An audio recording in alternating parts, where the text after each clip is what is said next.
level loss.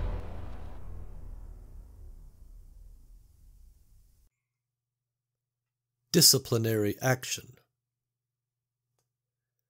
Seaman Francis Delroney thought it was bullshit. He was only in the fucking military because some asshole judge thought it would be funny to fuck up his life. Francis wished he had chosen prison over the fucking Navy. He would probably be in some tough-as-shit gang right now, running the place. Those prison guards would be jumping when he gave the word, instead of being pushed around by these jackbooted government-issue fucktards. He almost made it out, too, if it wasn't for the two no-necks on either side of him. Jumping in the lake was a damn good idea. Throw them off the scent. Go prison break on their asses. Navy beats Army and sayonara, bitches. Who knew these steroid rabbit army automatons could even swim? And that was another thing.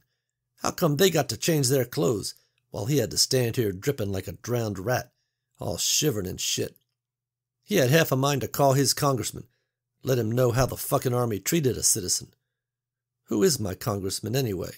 It didn't fucking matter. He would look it up, and then these Army shitheads would brew the fucking day. Damn straight. Understand these charges against you? Delroney looked up at Colonel Stephen Bennett, the tail end of the question piercing his internal rant and bringing him back to the reality of his situation. "What?" he said. Senior Chief Charles Huxley glared at Delroney. "Seaman Delroney, you will address the colonel by his rank, and you will call him sir. You read me?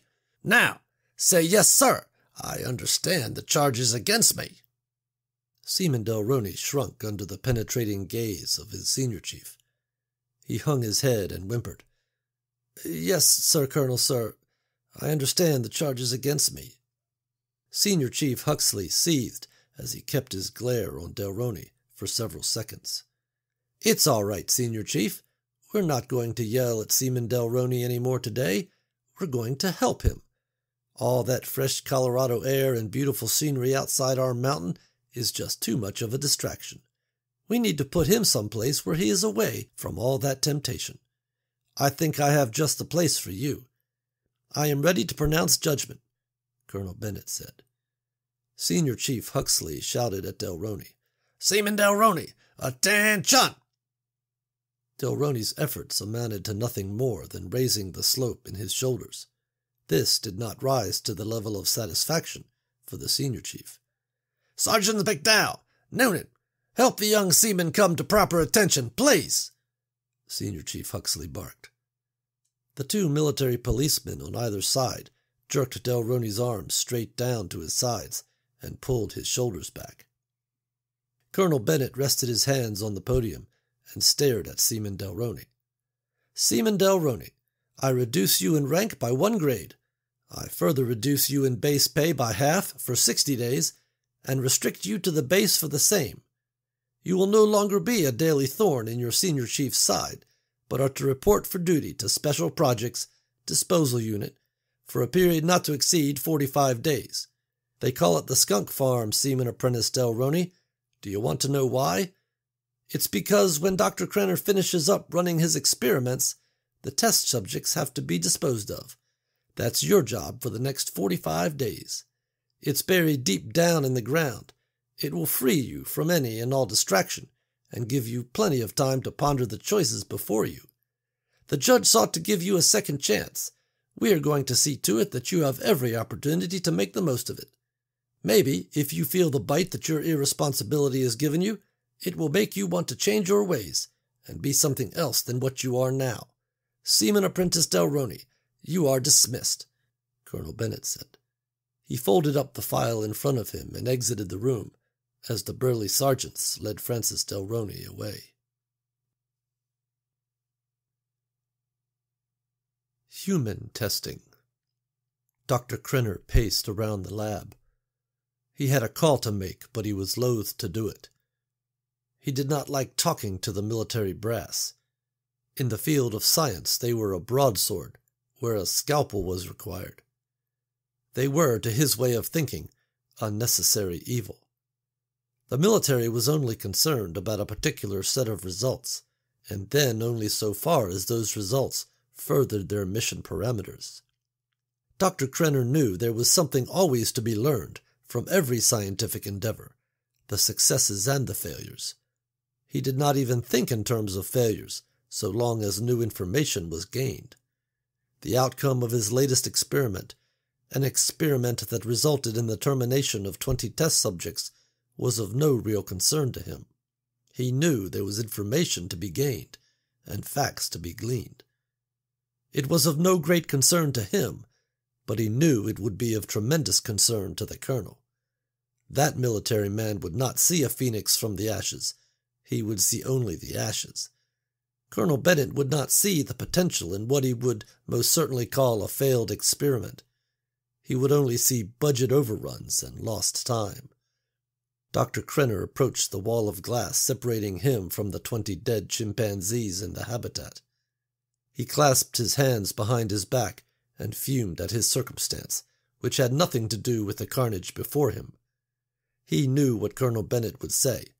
It is what he always said when given the news that was anything but a total and categorical success. Colonel Bennett would remind him that the program was a hair's breadth away from being scrapped, that if there was not real results and soon, the lab would be shut down and the file closed on the project. Dr. Crenner tried to calm his nerves and rehearse in his mind what he was going to say to the colonel when he came down to the lab and saw what was on the other side of the glass. Dr. Crenner was going to have to try and make Colonel Bennett understand. He was going to have to convince him to authorize human trials, despite what he saw in the habitat beyond. Colonel Bennett marched down the brightly lit halls towards the lab. The doctor had requested to see him. When he had asked Dr. Crenner what it was about, he only received the cursory response that it would be better if he just came down. While that answer could mean anything, Stephen Bennett was not a man to assume it was good news. Dr. Crenner continued to stare into the habitat, his arms again clasped behind his back. In the wall of glass he saw the reflection of the monitor above the security door and knew that the colonel had arrived. A second later he heard the swish of the door slide open. Dr. Crenner did not turn immediately. Instead he took a deep breath and put on his best smile, coming about to face his overseer only when he was sure it would be convincing. He rushed up to the colonel, hand outstretched, as if welcoming an old friend. "Colonel, thank you for coming. I have much to report, but I want you to know—" Colonel Bennett took one look at the glass and brushed past the doctor, ignoring his congenial efforts. He stood agape at what he saw. "What the hell is this, Doctor? Are all those test subjects dead?" Colonel Bennett said. Dr. Crenner winced as he lowered his hand and stared at the back of Colonel Bennett's head. Gathering his resolve, he attempted to put a good light on the situation.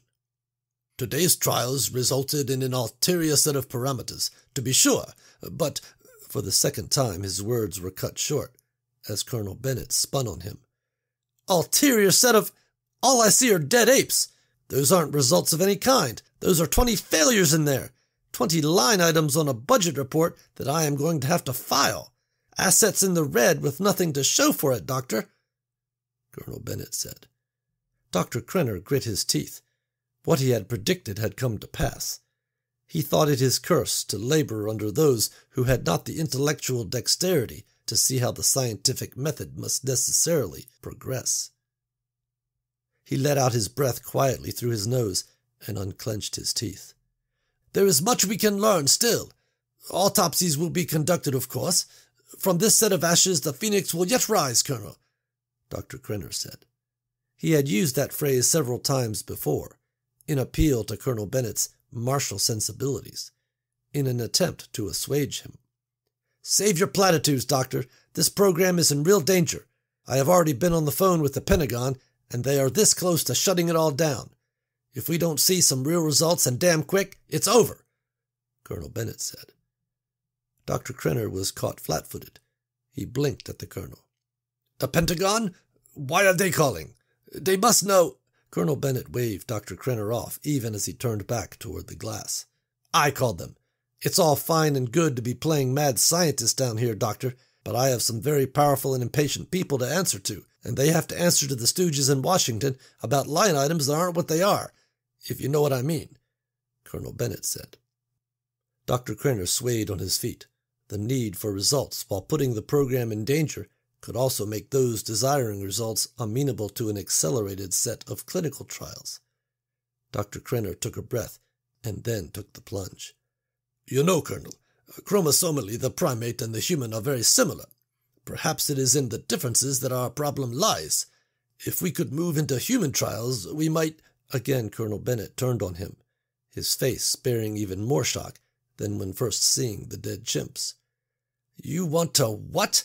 You want to begin human trials when what we've got down here won't work on monkeys? No, Doctor. We need something we can show the brass. Animal test subjects that do what we want them to do. Can you imagine the shitstorm that would rain down on us if we tested this failure on humans? You're supposed to be a smart guy, Doctor. Surely you can see that," Colonel Bennett said, storming toward the door. "I've got another call to make, Doctor, but I can tell you it will not be a pleasant one. You have 1 week. Give us something we can use or get your resume together," he said, as he punched in his access code. "Oh, and I've assigned you a new body to the skunk farm. He's almost as big a washout as this program appears to be. By what I see in that cage, he's got his work cut out for him," Colonel Bennett said, as he walked out. Dr. Crenner found it hard to breathe, as if the door had slid shut on his windpipe. He reached out and grabbed the corner of the table for support. To take a man's life work was to take his life. He slumped onto a stool and closed his eyes, trying to control his breathing. If the troglodytes in Washington canceled the project, it would almost certainly mark the end of what he was trying to achieve. At the very least, it would be a setback of perhaps years, as he wasted time trying to secure funding and facilities that would allow him to continue. And what would he tell his new benefactors to persuade them to give him what he needed? Governments already worked on the shady side of the street and were more inclined to take and hence allow liberties with ethical boundaries. The fact that the private sector was just as concerned with results as governments were, if not more, was no consolation. No, his best chance, his creation's best chance, was with those he was in bed with now. His breathing returned to normal and he stood. Governments knew how to work in the shadows, to defer and cover up, and so did he. If Colonel Bennett demanded bricks, but would not provide the straw, then he would gather his own straw, and indeed he already had. Dr. Crenner pushed away from the table. Those failed test subjects would have to be disposed of, down in the skunk farm, as he knew others called it. He smiled. Let them think it a detestable place, a place they would avoid. He knew it to be something else entirely. It was where his true work, his life's work, would live.